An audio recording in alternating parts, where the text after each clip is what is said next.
Thank you very much. Thanks to the organizer for putting together such a great lineup of talks.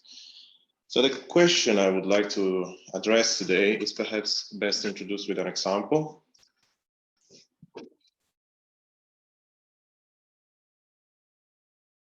So here is a stimulus. It's a linguistic expression. And as soon as you read it, you have gone through a quite complex interpretive process that,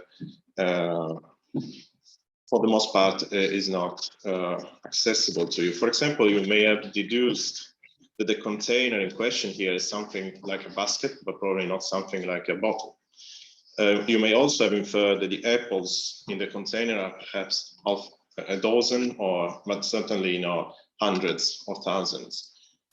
You may also have inferred that the apples in question are perhaps red, yellow, or green, but surely not pink or blue. And you may also have inferred that the container is perhaps on a table, but surely not in outer space, somewhere near Mars. Notice that all these things are not, strictly speaking, in the linguistic surface of this utterance. There is nothing in the utterance specifying all these things.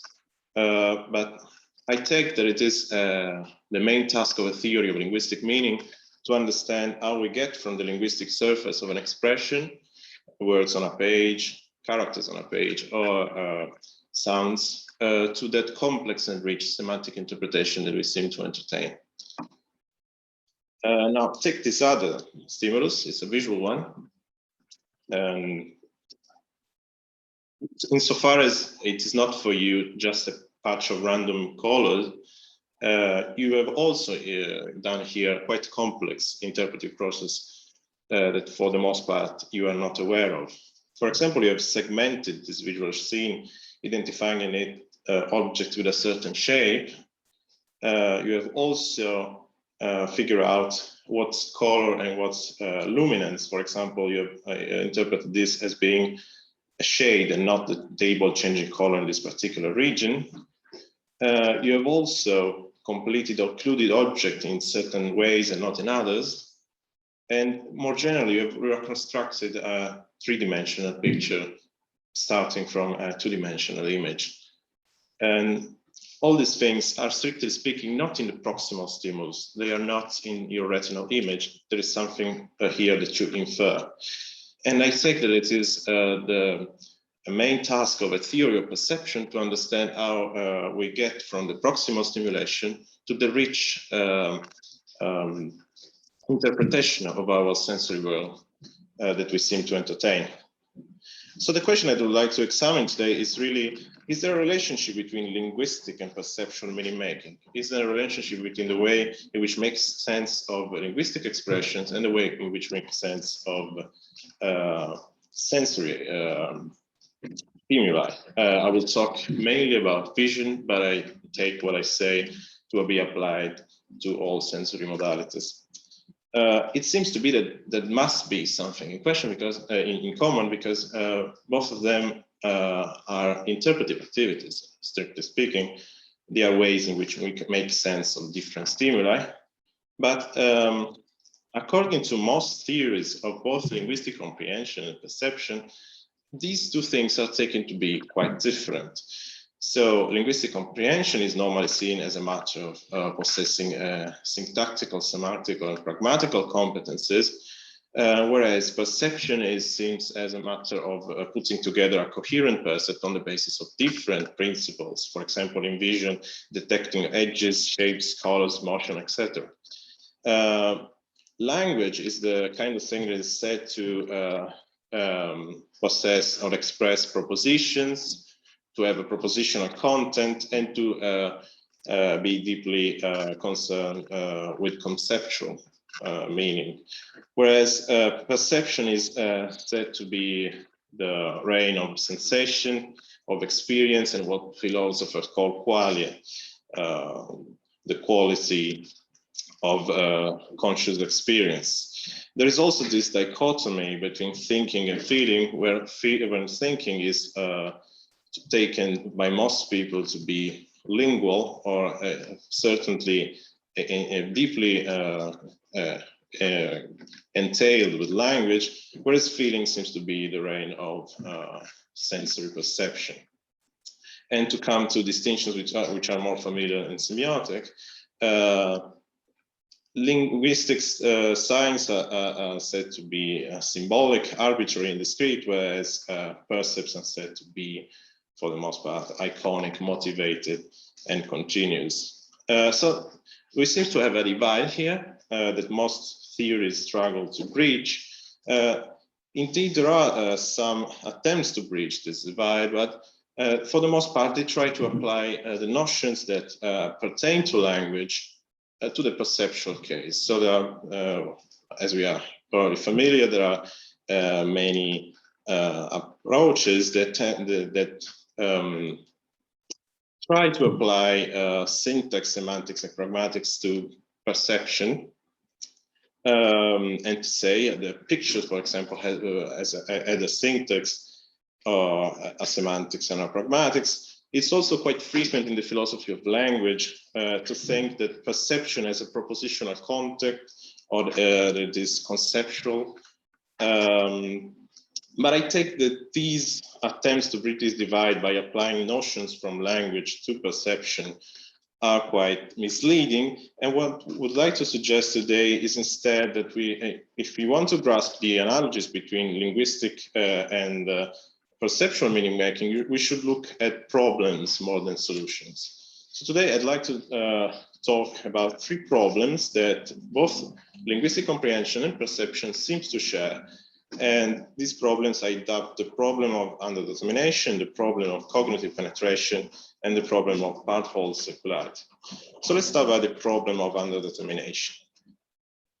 So as we saw, there are several things in both linguistic stimulus and in a perceptual stimulus that are not specified by the stimulus, strictly speaking. So in the container held the apples, it is not specified what kind of container we're talking about, in what sense the container held the apples, certainly not in the same sense in which this room is holding a conference, for example. It is not specified how many apples we are talking about, what color they have, or where is the container. In the same vein, in this picture here, strictly speaking, we are not, it is not the segmentation, completion of occluded path, and identification of shade by color and the reconstruction of the three-dimensional images are specified by theoretical imagery, your proximal stimulus. So there are many things that in the proximal stimulus are not specified, and this is what is called underdetermination especially in perception. That is the idea that a single proximal stimulus, be it words on a page or our retinal image, is consistent with an indefinite number of different interpretations. And so when we interpret both linguistic expression and other perceptual stimuli, we are really narrowing down the spectrum of possible interpretation to the best one. And it's quite extraordinary that we are able to do that with such an efficacy and fastness. Now, if we look at the principles that seems to be involved in this identifying the best interpretation among the many possible ones, a similar pattern seems to emerge, in a sense that in both the case of linguistic comprehension, in the case of perception, there seems to be a tendency towards simple construction, toward the simplest possible construction given a certain context. For example, we tend to interpret in this sentence the container held the apple, the container as being something like a basket and not something like a bottle, because this is the most simple thing we can think in this specific context. Obviously, if the context change and we have the container held a cola, for example, the other interpretation will be preferred. But it seems to be that it's always the simplest one that tend to prevail.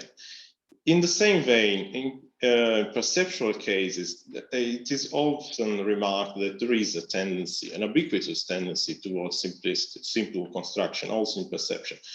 For example, in completing this occluded part, we tend to give this interpretation of the stimulus and not this one, because indeed this seems to be, in a sense, the simple interpretation. This is what is called the law of pragnance, an old Gestaltic notion. And the idea is, again, that the interpretation of a stimulus will always be as simple as the given condition permit. So we seem to have an analogy here between how we interpret and narrow down the space of interpretation when we interpret a linguistic expression, and how we do the same thing in perception. If the proximal stimulus, be it a linguistic expression or another percept, is always underdetermined, this means that there is always some residual ambiguity that the observer needs to reduce. Now, in this case, the ambiguity is very low. This is a quite literal sentence, and this is a quite perceivable picture. But of course, ambiguities comes in degree, and we can imagine pictures and sentences which are more ambiguous. This is a metaphor by Edmund Burke. Spain, a great whale stranded on the shores of Europe. This is a painting by Monet. Here, the inferential process that it's entailed both in linguistic comprehension and in perception is made more evident by the fact that we need to reconstruct both the meaning of the sentence and the visual scene because it's less immediate. But we can enhance ambiguity even more, like in this Chomskyan sentence, which analogizes quite well with this painting by Robert Pepper. And we may even go to a stage where there is no way of making sense of both the sentence and the person. So I think there is an analogy here to be grasped between language comprehension and perception, in that both of them are entail a reduction of ambiguity, and we can perceive these cases as lying towards a continuum in which ambiguity increases, and having on our left side the case in which there is no ambiguity, almost no ambiguity to be reduced. This is the case of the tautology language, and the case in which we can't reduce ambiguity. So meaning making seems to lie on this spectrum, and on the ambiguity reduction with these border cases in which we don't have ambiguity and we have too much ambiguity, so we are unable to reduce it. In both cases, the principle seems to be the same. Now, if we ask whether there is an analogy of tautology in perception, it turns out that there is. It is often the case that if we are exposed to the same sensory stimulation for a prolonged period of time, the percept fades away. This is the case, for example, with visual stimuli has been demonstrated almost 50 years ago by fixing the retinal image with this instrument that is barely visible in the slides. And it turns out that if you fix the retinal image in the way that it follows your eye movements perfectly, and so you project a constant image on the retina, the percept fades away after some seconds completely. So it seems to be really to be the case that in both linguistic comprehension and perception, both of them are essentially a reduction of ambiguity in the same vein. Now let's come to the second problem I would like to talk, which is the problem of cognitive penetration. So as we have seen, proximal stimuli are always underdetermined. And if this is the case, perception and linguistic comprehension always involve an interpretation.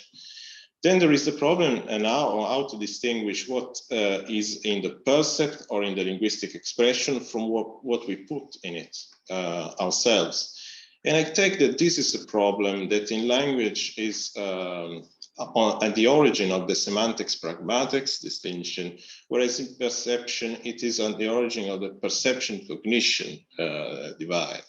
Now, if we confront these two debates that normally are not are run down in parallel without encounters between one another, we may notice that the way in which semantics is characterized in the semantic pragmatic debate, it's really similar on how perception is characterized in the perception cognition debate, in that both semantics and perception are said to be concerned with what is already there in the message or in the stimulus, what is perceived in a bottom-up, objective, passing, automatic fashion, whereas the role of pragmatics and cognition, which are characterized in almost the same vein in this debate, is really to be concerned with what is inferred in a top-down, subjective, and active and intelligent way. So we seem to have an analogy here between these two debates, which is really acute the fact that we are dealing with the same sort of problem.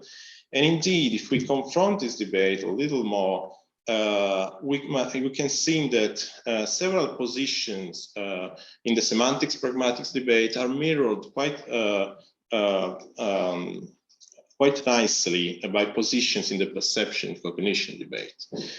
So for some people, for example, linguistic comprehension is for the most part a matter of decoding context insensitive meanings.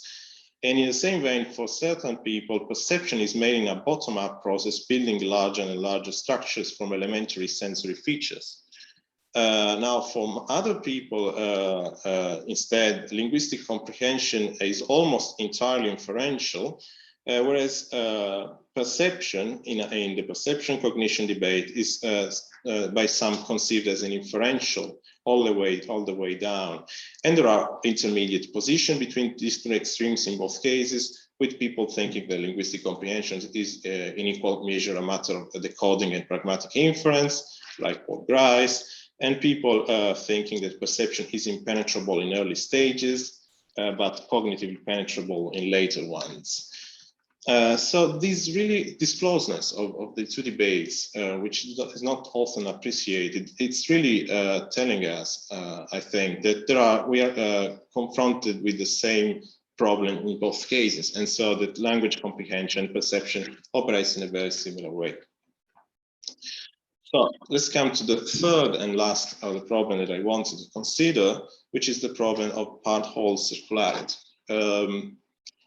We can understand these by referring to the so-called compositional principle, which tells us that the meaning of a complex linguistic expression is a function of the meaning of its parts. So, according to this idea, the meaning of John ate the soup will be a function of the meaning of John, the meaning of ate, the meaning of the, and the meaning of soup.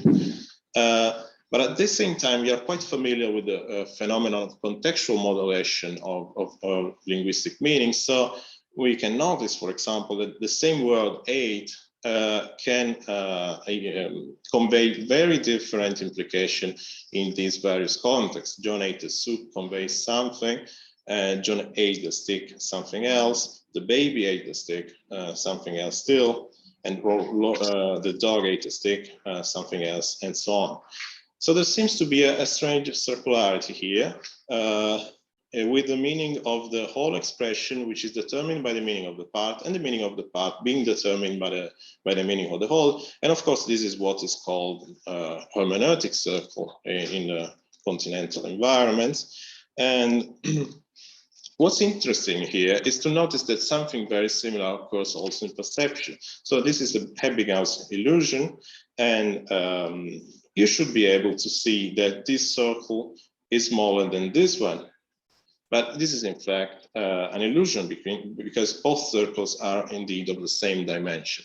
So the fact that we see this one as being smaller is due to the fact that it's surrounded by bigger circles, and the fact that we see this bigger by the fact that it's surrounded by smaller circles. So even with that, with our perception of the dimension of the object, it is true that the part the meaning of the part is decided by the meaning of the whole, but at the same time, we want to say that the meaning of the whole is decided by the meaning of the part. But this is not true indeed only of dimension, but also, for example, of color.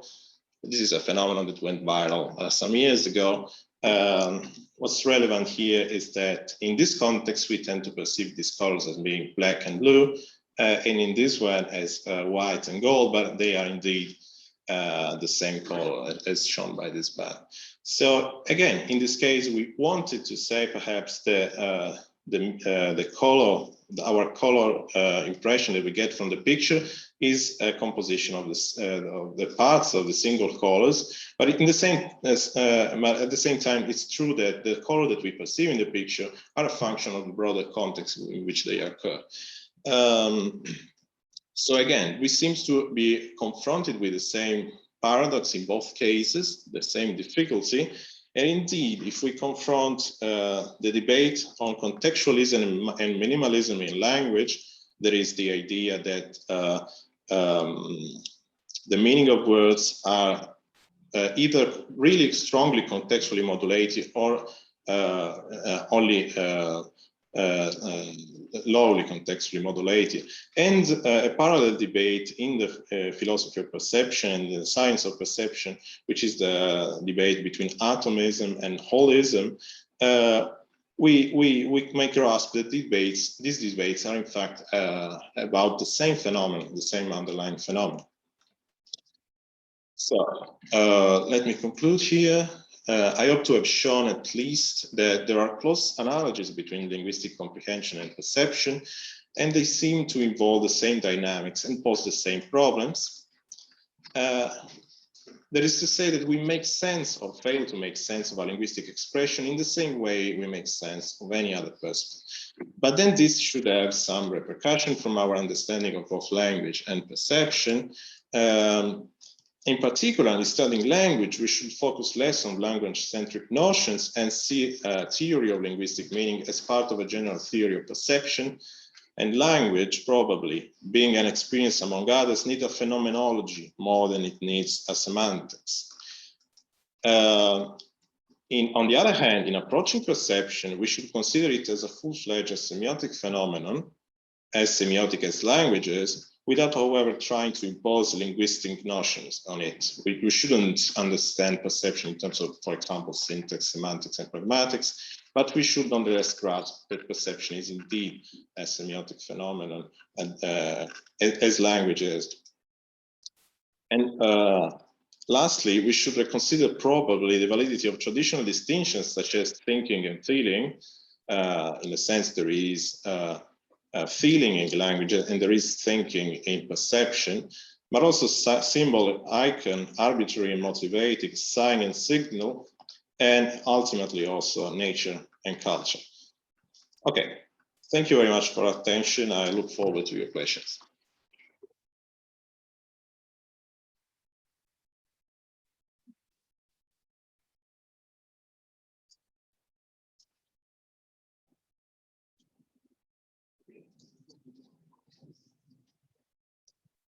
Thank you very much.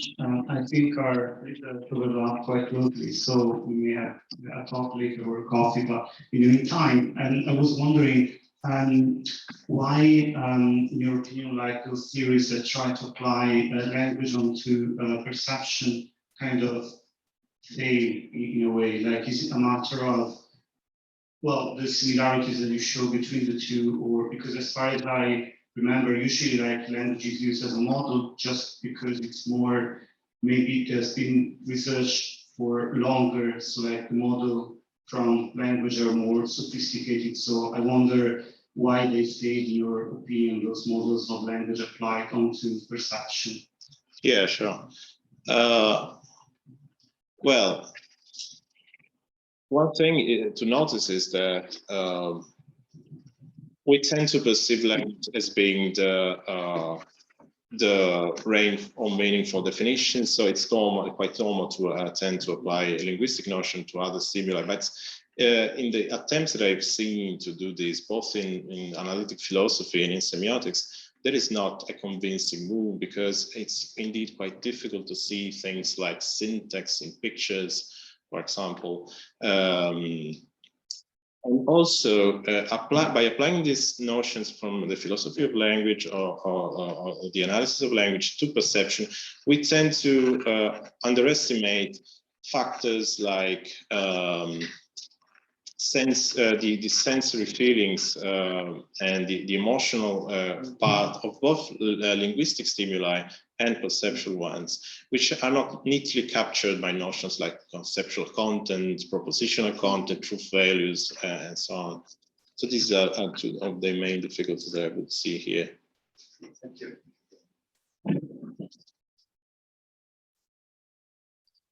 Yeah, thank you very much. I was wondering whether you have considered cognitive linguistics in the sense of image schemata, because a container, for example, your example, I thought you would definitely draw on Lacan, I mean, not Lacan, yeah, Lacan also and Johnson idea of the body and the mind and embodied schemata, because they are pre-linguistic and sometimes even pre-conceptual, and they can still build the link between perception, experience, multimodal experience, and language. Have you considered that as a binding element where you can break down percepts and concepts into more basic schemata? Yeah, for the part that I'm familiar with that literature, I'm familiar with Mark Johnson's work on the topic, and for what I've seen there, talking about schemata, as useful as it might be, doesn't map well into the perceptual case. And also, I think that for what I can remember, Mark Johnson still seems to endorse a division between, in language, for example, between language having a certain conceptual content and then this other part which has to do with feeling and emotions and bodily schemata, which is surely important and cognitively relevant, but quite separate from the truth conditional meaning of an expression. And this is something which I'm not completely sure about. I would like to blend these things a little bit more. But I definitely need to read more about this. Maybe the more recent publications would be helpful, because Mark Johnson really does create a link between the non-linguistic and the non-propositional and the linguistic. So, I mean, I agree with you that it's difficult to stretch the concept of grammar to the realm of vision and images and so forth. So I do agree with you.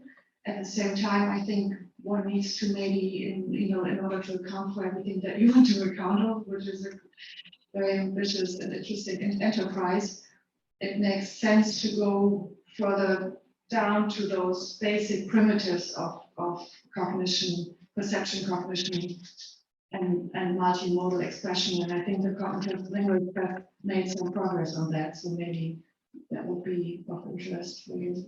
Definitely. I'm saying, so I'm just going to create something. Sure. Thank you. I'll ask you for references later on. Thank you very much.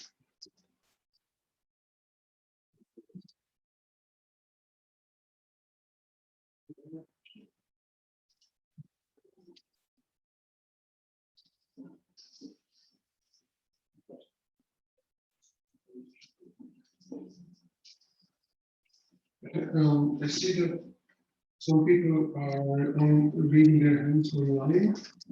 We'd like to ask the people attending online, would like to ask the question to type their question into the chat and we will read it. Thank you.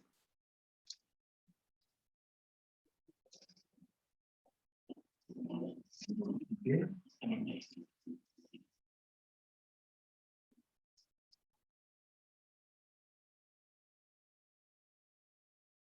I don't see anyone typing for the moment, so I guess. Thank you very much for the presentation. I, on the one hand, had the same question as Irena, more or less, and I would also like to add to that. Well, like you, that I believe it's a very ambitious and worthwhile project what you're doing to teach really grammar, right, with perception. It's a much needed thing because attempts at that from coming from linguistics have taken the semiotic detour or shortcut for that matter, which I think has been proven quite useful.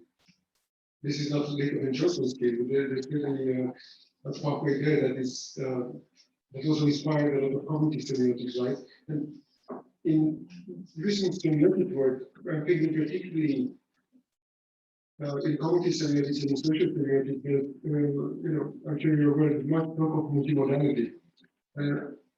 I see that you, in your projects, you have to address that matter. How do you tend to establish the notion of multimodality, which is quite differently discussed in the modern social semiotics and the other cognitive semiotics? Yeah, sure. Multimodality is definitely there in both the case of linguistic comprehension and perception, in that when we interpret in both cases these stimuli, we tend to gather information from every sensory modality. So if we are reading a message, it may also be the case that we are interpreting it having in mind the visual and sensory context in which it appears, and at the same time, visual interpretation. It's not really only visual, but it's all these modalities together, and it is in a sense just I can accommodate that by just enlarging the picture. And instead of talking only of integration within a picture or within a sentence, talking about integration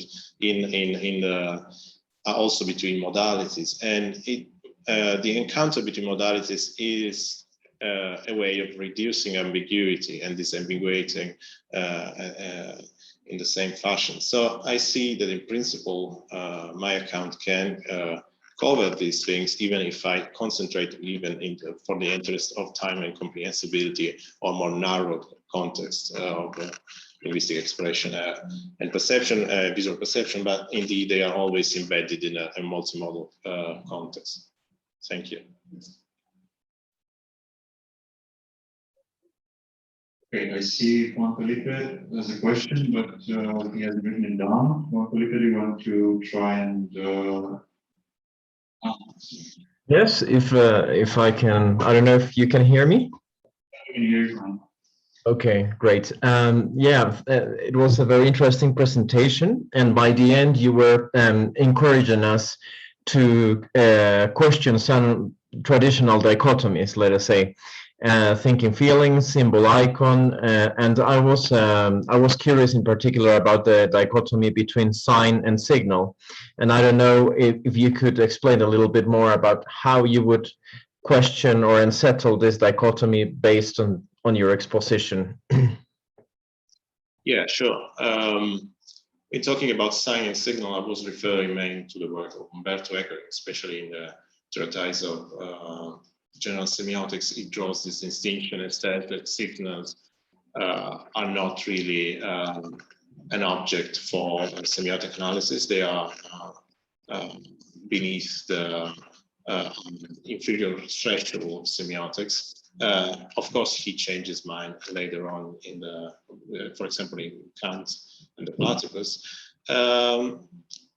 What I would like to say about this distinction in relation to my presentation is that I would like to make apparent, or more apparent at least, that signals are also present in language. For example, in the decoding of low-level features, when we are interpreting letters, or we are identifying phonemes. This is basically a process which is of the nature of signaling. And of course, by the time we get to the interpretation of words or sentences, the things get more complicated, and we are all, of course, in the semiotic domain. But for me, it's a matter of it's a continuum between signals and the semiotic domain properly understood. And the same is true for perception. It is a continuum. There is a continuum between low-level perceptual phenomena and cognitive phenomena. And I think that modern cognitive science, now today's cognitive science, tends more and more to think of these things as continuous. And so having this in mind, we should probably reconsider this opposition between a sign and signals, and of course, also this entails also a reconsideration of the domain of semiotics, and perhaps we would like to say that perception is a semiotic domain as well. Hope this addressed your question. Yes, thank you very much. Thank you. Thank you very much. Yeah, well, I think we are, the time is worth very interesting presentation and Q&A action. Thank you. Thank you. Now, next we have Davide Castiglione himself, Perceptual Salience in Images Described by Literary Critics.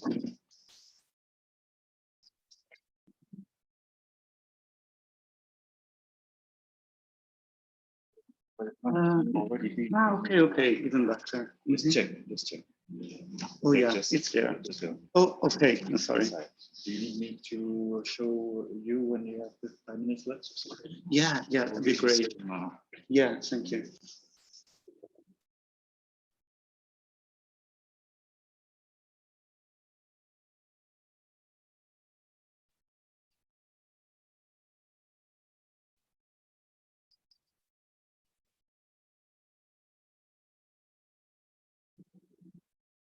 Okay, so we can start as you. Oh, sorry. How can I? Ah, yeah, okay.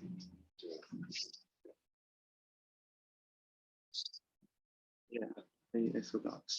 Okay.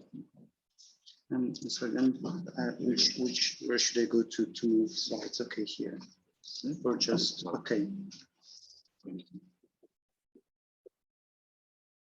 Okay, so as you can see, the title of my presentation is Perceptual Salience in Verbal Images Discussed by Literary Critics. And it's good that the previous speaker's topic, I think, overlaps quite tightly with mine. So it kind of maybe gives some further background to what I'm trying to do here. So first of all, like, I'm addressing verbal images, but the problem is starting with the definition itself. Because behind the phrase verbal images, there linger very, very different conceptualizations. So I want to map out briefly some of these conceptualizations and then give my own working definition. And the aim would be to, as I will introduce shortly, to build up a model of verbal images with which to analyze verbal images in poetry, but maybe also fictional prose. Aim to get to a phenomenological stylistic analysis of images. So my main point is that the theory looks a bit like a mess because theory is always sophisticated. However, the practice is much more orderly. So when you see like critics using the term image, they use it quite consistently. So like all this mass of theory kind of makes well, it makes sense in its own real, but what I'm aiming at is a much tighter integration of practice and theory, bringing the theory down to practice and not just vice versa. And behind that, there is a sort of faith in common sense, really, in a way, and that is trust for overly complicated models, in a way. So a problem is that, as I said before, the first issue is like one of nomination, because the phrase verbal image has got at least two very different meanings. And one is from literary studies, and the other is from cognitive studies on embodied cognition, and especially about embodied cognition in general. So for instance, in literary study, verbal imagery is part of the verbal domain. So it's those kind of subsets of words or figurative language that are able to evoke mental images in readers. So verbal imagery is like, you know, tropes, descriptions, and so on. So it's a part of language. However, in cognitive study, it's different because verbal imagery, and I'm referring here to the work, for instance, of Kuzmikova, is part of mental imagery. And you know what usually in literary studies referred to as verbal imagery would be referential imagery, or more precisely visual imagery, which is a subset of referential imagery. However, verbal imagery in cognitive studies refers to speech which is either rehearsed or listened to. So it doesn't have to do with sort of other sensory perceptions, and it's a bit too long to explain why, but basically, like there is a model by Paivio that has been, you know, resumed by Kuzmikova, whereby there is a tight distinction between referential and non-referential imagery. So referential on the one hand and speech imagery on the other hand. So basically, we come with this kind of, you know, very, very tricky little phrase that I'm working on, verbal image. So what's a verbal image then? My point is that I'm trying to give a working definition. Of course, I'm not going over the definitions that have already been given because it would take too long. And so I would say that the verbal image does not exist. I'm using verbal image as a shorthand expression as a mental image that is induced by language. At least this is the way I use it, rather than a visual or perceptual image made of iconic uses of language. Of course, you know, both these senses, they have a lot of sense, but they are different. So they need to be differentiated. So I'm dealing with mental images that are induced by language rather than with perceptual images that are made of language. So for instance, I'm not concerned with the shape of letters or font, because this is like visual or perceptual, or even with calligrams and so on. This would be visual, perceptual, or iconic uses of language. I am interested in mental images that are evoked by, you know, words, such as the example that Jacopo gave before, like of the apple. And, you know, how can we map this phrase to a visual percept, for instance.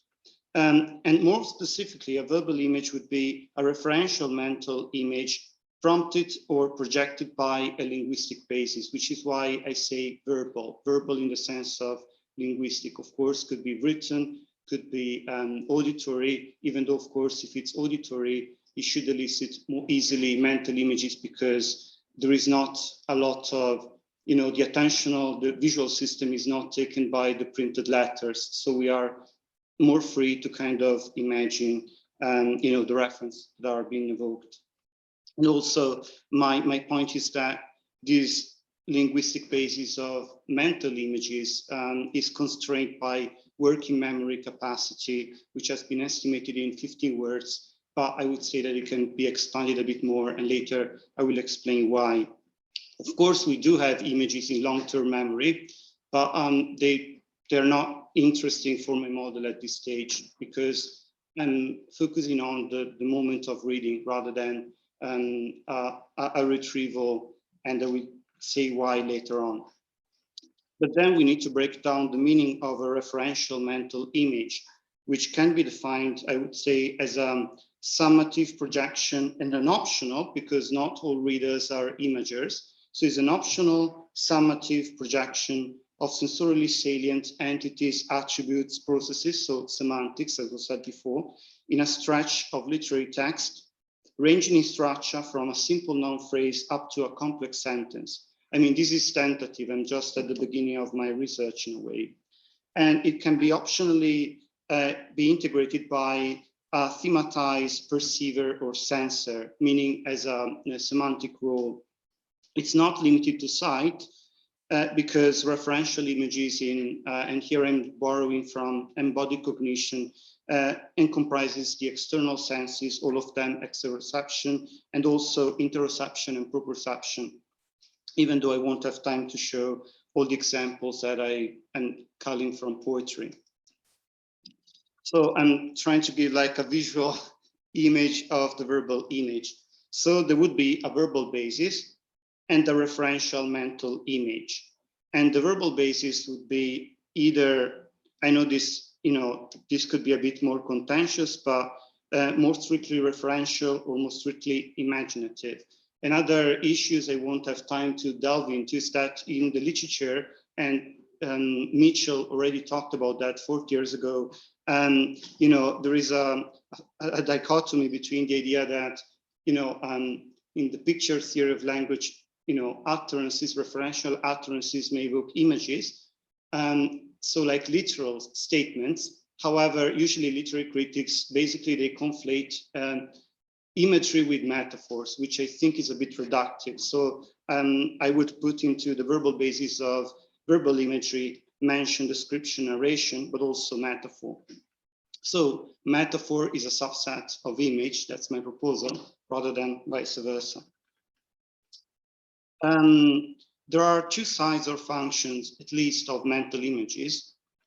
One is that if we look at the verbal structure itself, of course, it's a semiotic sign, it's a complex sign, or in pragmatic terms, Jacopo before was referring also to the work of Sperber and Wilson, is an ostensive stimulus, is something that the writer or the poet is showing to you and wants to signify something. And so it's also like an interpretive resource for the reader. However, this is a kind of conceptual processing, and I would say it's not the only one. There is also like the pure pleasure of evoked reference. And this is like words as simulated percepts and optional byproducts of reading. In a way, as Wilson and Carson say, in addition to be a source of pleasure in themselves, mental images may play an instrumental role in interpretation process. So as the first box shows, but also are automatically activated, but I would say optionally, not all people activate them, by products of linguistic and pragmatic processes, which may be encouraged by creative uses of language. So both functions are there. For quite a few months, I thought how to combine them, but then I thought they do overlap, in fact. I mean, on the one hand, we have a sort of vertical semiosis, and on the other, a horizontal semiosis. On the one hand, we have conceptual understanding, and again, these are on a continuum. I don't want to perpetrate those dichotomies that Jacopo was talking about before. On the other hand, we have immersion and sensorial grasp. So to give an example, if we have, and we have many like figure of trees in poetry, and we can interpret the lonely tree as, as a symbol, and as a symbol of, permanence or strength.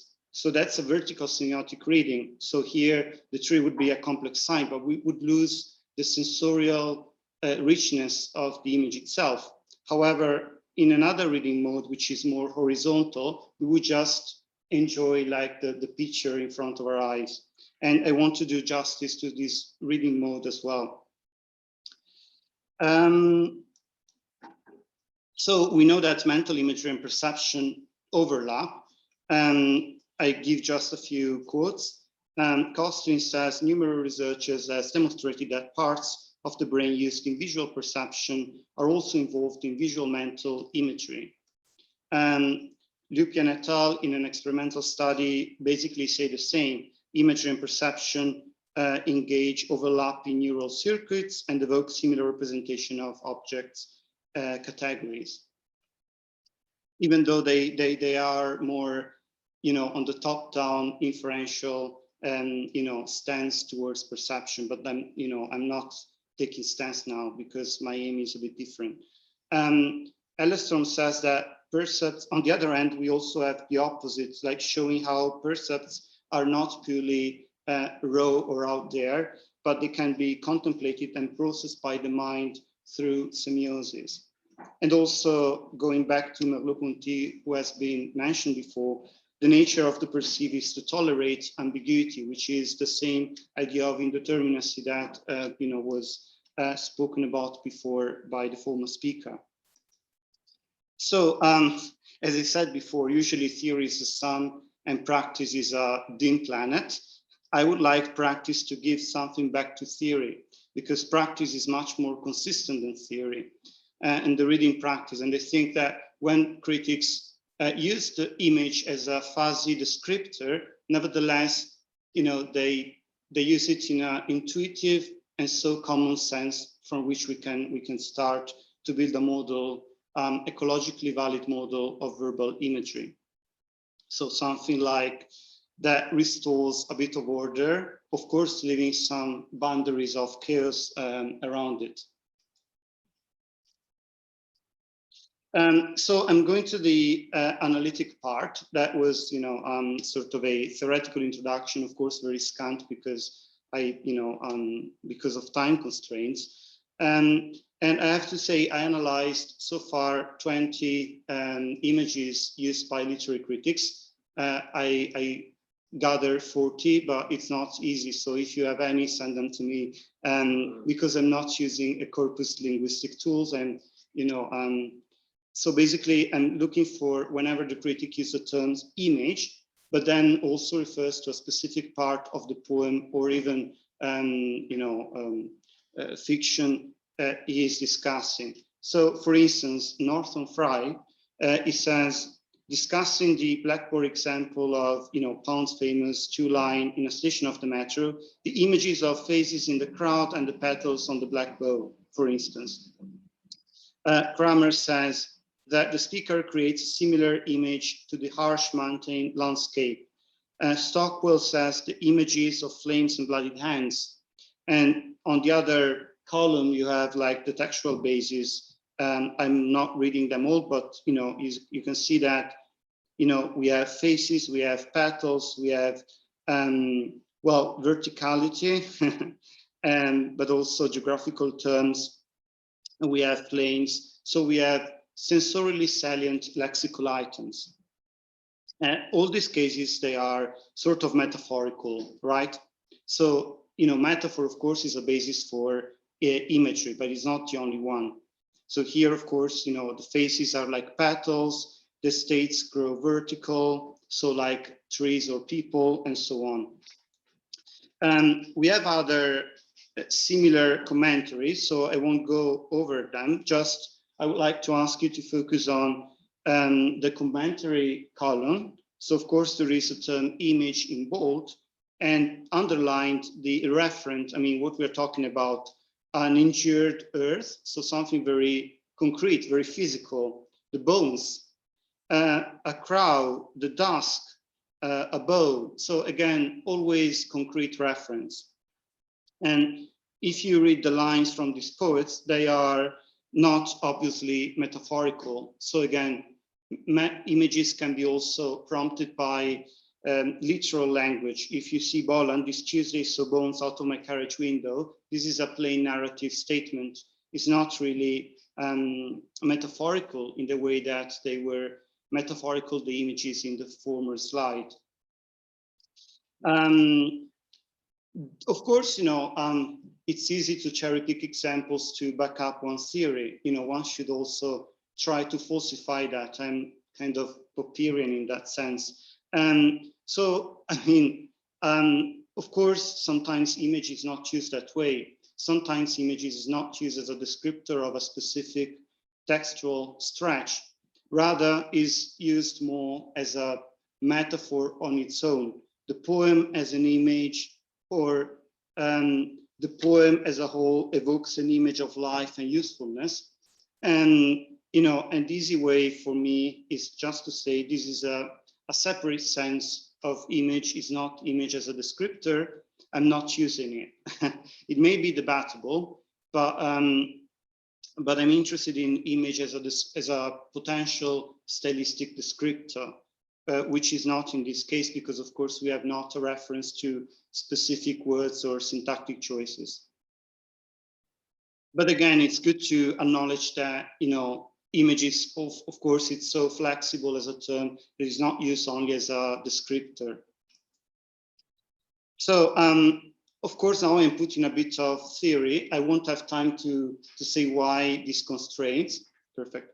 However, you know, maybe in the Q&A session, I mean, we can address that.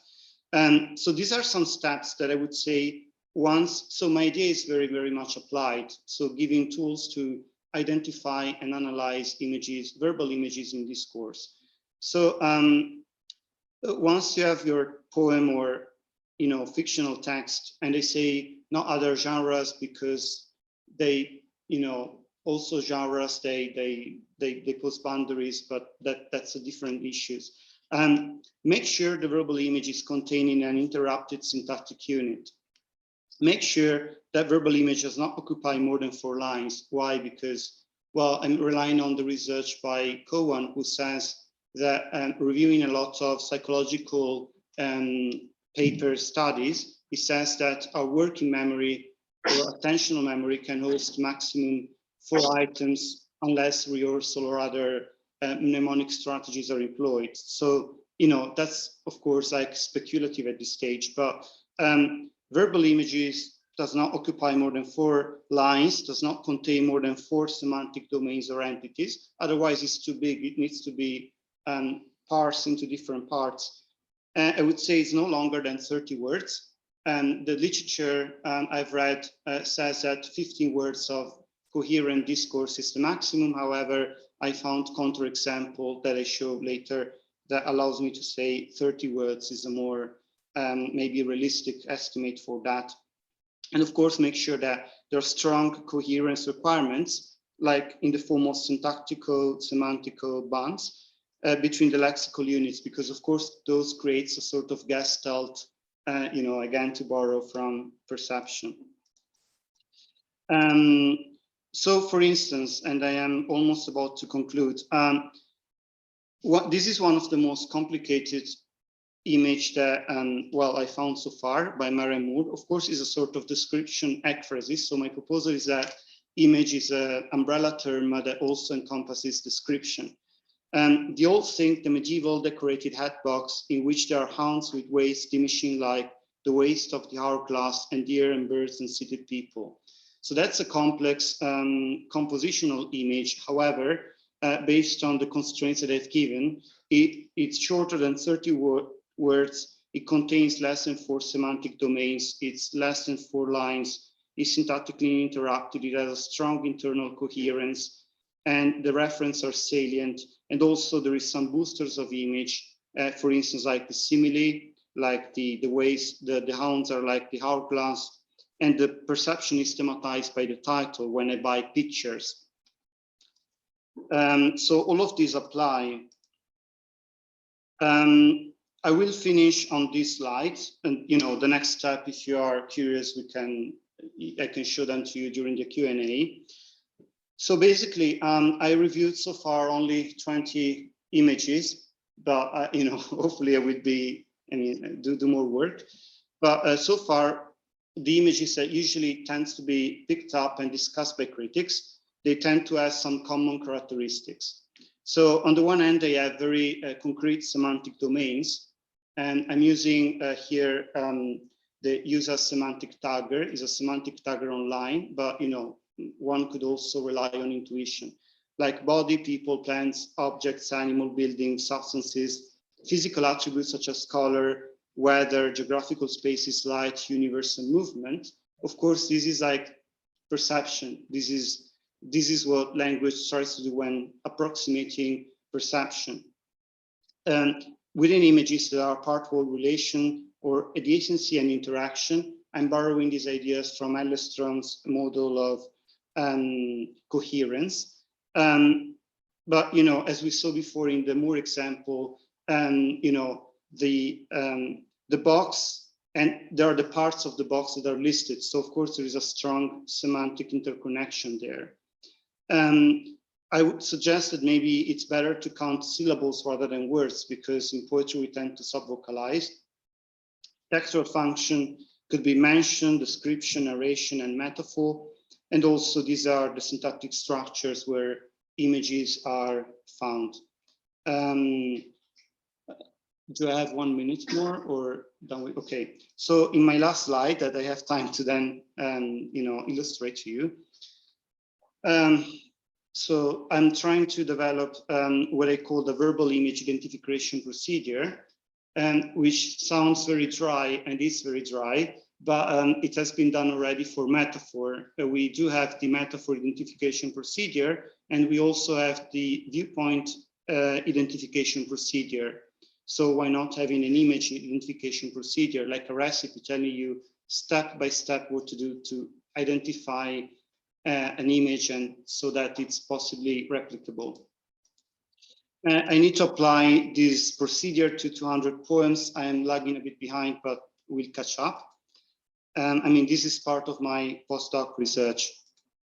It would be a good idea to train students and colleagues using these procedures to see what changes need to be made, if it works, if it doesn't work, to check for reliability. So this is just its in infancy, that's why you see the baby. And writing a theoretical paper of verbal images, finishing analyzing the corpus of images discussed by critics, but I think that the corpus already analyzed provides some robust indication, and also developing a verbal image stylistic phenomenological analysis. Once you have identified images, you can analyze them in terms of color, size of the reference, distance, orientation, and other visual parameters. Upload them on a website. And I mean, this is like in 5 or 10 years, not, otherwise it would be great. Well, some of it are within 1 year, others more long-term. For instance, collaborating for empirical testing of the model. And I'm done. So thank you for your attention. I'm happy to receive your questions.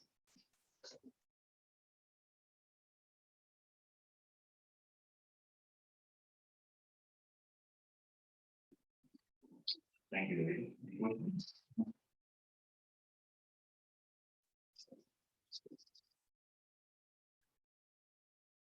Thank you. Really interesting.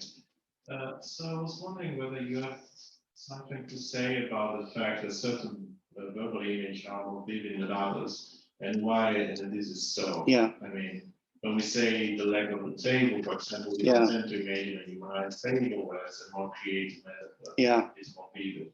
Why so? So yeah, that's a great question, and actually I haven't covered it because it would be in the stylistic phenomenological part, but I have some ideas as to why some images are more vivid than others. There are various factors, I would say. One of which I would say it's that metaphor and similes make them more vivid. This is foregrounding theory, so from the Russian formalists, so I adhere to that tradition. The other could be the extension and thematic focus of the image, for instance, if it's skewed in the title of a poem, or if it's revived, and there Peter Stockwell has got a model of attention in reading, so like,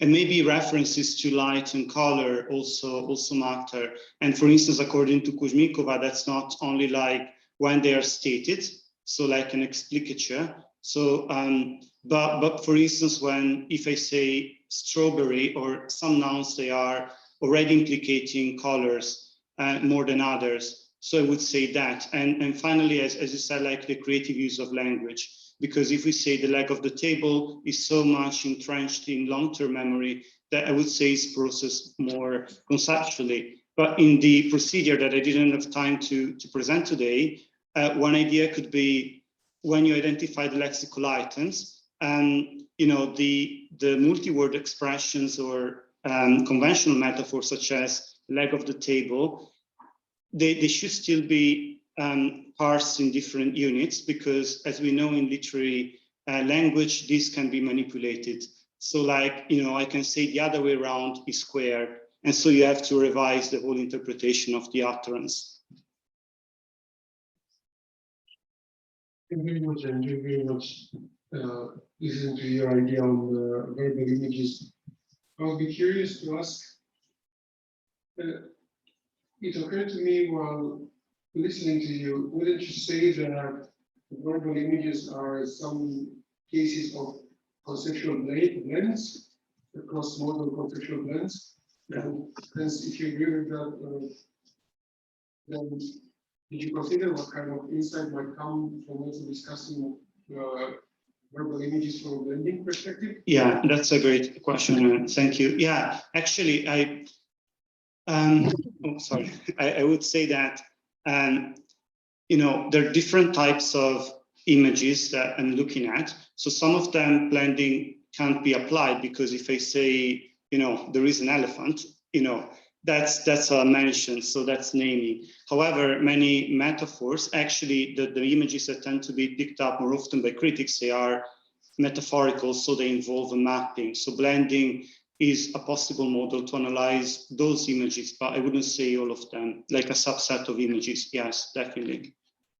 And the problem also is like how to deal with extended metaphors, for instance, because they, of course, they occupy much more than 25 or 30 words. So, you know, I think it's important to see whether the blending is local, would enter into the model, because I'm interested in what can be in the present moment of attention rather than in post reading, where we can evoke the image of even like a long fictional work. Yeah, thank you. One more question, maybe? Questions? Thank you for your presentation. I really like the idea that you are listing this part of your research. So, what do you think about this need for having this evidence-based semiotics? I think that's a very healthy move. And secondly, have you thought about this in the context of people with aphantasia, or the inability to visualize or mental imagery? Yeah, yeah, that's great double question. So as for the first one, my background is more in linguistic stylistics, even though of course I'm more and more interested into semiotics and cognitive studies. So there, it's basically like foundational to have the possibility of replicable evidence. So it's I mean, I don't want to use the term scientific, which is inflated, but at least an effort to something which is as objective as possible and then can be challenged on ground. So it's, for me, it's kind of useful and ethical. And I mean, I like theorizing, but I know that one can get too far and just forget common sense. I'm really, you know, fond of common sense. So of course, there is also like a part of, you know, attitude, I think, behind all the research we do. Second, it's a good question. I don't like my answer that much, because my answer would be that verbal images are meant to, I mean, I'm not aware as yet, I haven't read research on the visual capabilities of you know, of these people. However, I think in my model I'm looking at, I mean, I wouldn't say an algorithm, but a way to approximate what a good image would you know, derive from the poem, because that would be, I think, the way that maybe the poet intended it to be read. So of course it's idealized, and it's not the only way, because also, you know, not like myself, often I'm not imaging something, I'm just reading it conceptually. So there are various ways of reading, yeah. And yeah, I have to look into that. Thank you.